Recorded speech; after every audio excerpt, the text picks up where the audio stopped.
آج سے ہزاروں سال قبل جزیرہ عرب کے جنوبی علاقوں میں یمن کے گرد و نواح میں ایک شہر آباد تھا جسے سبا کہتے تھے، اور وہاں آباد لوگوں کو قوم سبا کہہ کر پکارا جاتا تھا۔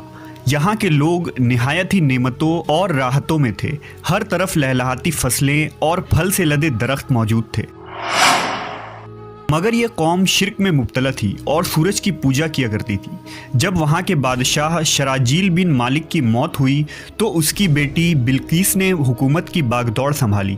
بعض مورخین نے لکھا ہے کہ بلقیس کے والدین میں سے ایک جنات میں سے تھے، مگر اس نظریے کی کوئی واضح دلائل نہیں ملتی۔ ملکہ بلقیس ایک قابل عورت تھی جس نے یمن پر 9 سال نہایت ہی خوبصورتی سے حکومت کی۔ دنیا کے بیشتر علاقوں میں جو تجارت ہوتی تھی وہ سبائیوں کے ہاتھ میں تھی۔ یہی وجہ تھی کہ یہ قوم نہایت ہی دولت مند تھی، مگر یہ وہ زمانہ تھا جب مشرق سے مغرب تک ایک عظیم موحد بادشاہ کی طاقتور حکومت اور جاہ و جلال کا ڈنکا بجتا تھا، جسے تاریخ میں سلیمان ابن داؤد کے نام سے جانا جاتا ہے۔ حضرت سلیمان علیہ السلام کی حکومت دنیا کے بیشتر ممالک میں تھی، جس کا دارالخلافہ یروشلم شہر تھا۔ آپ کو ہوا، جنات، چرند و پرند اور جانوروں پر حکمرانی عطا کی گئی تھی۔ ایک دن کا واقعہ ہے کہ حضرت سلیمان علیہ السلام نے دربار لگایا تو جن و انس، جانور اور پرندے سب کے سب حاضر ہوئے، مگر ان کا چہیتا پرندہ ہدہد غائب تھا۔ آپ نے پوچھا ہدہد کہاں ہے؟ جب وہ نظر نہ آیا تو سلیمان علیہ السلام نے فرمایا اگر وہ اپنی غیر حاضری کی کوئی مناسب وجہ پیش نہ کر سکا تو اسے ذبح کر دیا جائے گا۔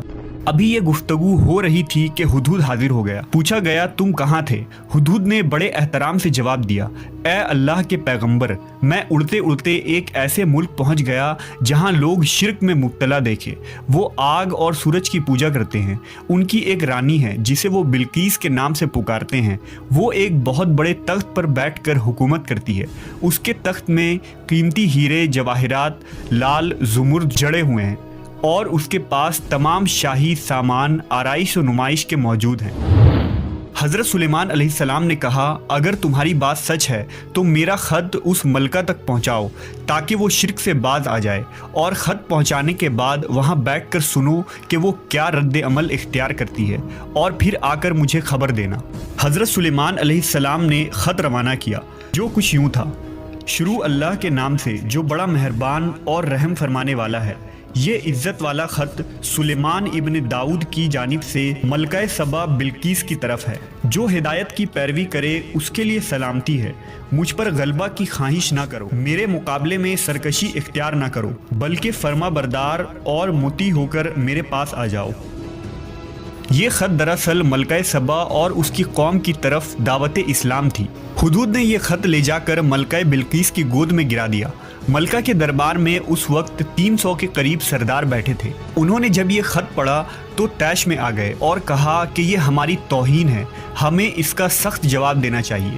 مگر ملکہ بہت سمجھدار تھی، اس نے انہیں سمجھایا کہ خط سے پتہ چل رہا ہے کہ یہ کوئی عام شخص نہیں، خدا کا کوئی پیغمبر ہے، لہٰذا ہمیں حکمت سے کام لینا چاہیے۔ اس نے کہا کہ میں حضرت سلیمان علیہ السلام کی طرف ایک تحفہ بھیجتی ہوں، اگر انہوں نے قبول کر لیا تو وہ بادشاہ ہے، میں اس سے جنگ کروں گی، لیکن اگر انہوں نے تحفہ قبول نہ کیا تو میں اس کی پیروی کروں گی کیونکہ وہ نبی ہیں۔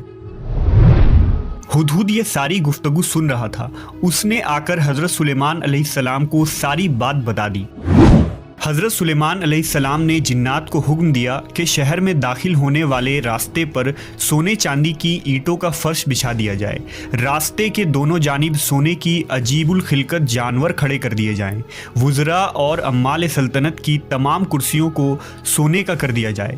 دربار کو ہیرے جواہرات سے مزین کیا جائے۔ ادھر بلقیس نے حضرت سلیمان علیہ السلام کے لیے تحائف روانہ کیے، جن میں سونے کی اینٹیں، جواہرات، غلام، کنیزیں اور ملکہ کا ایک خط بھی تھا۔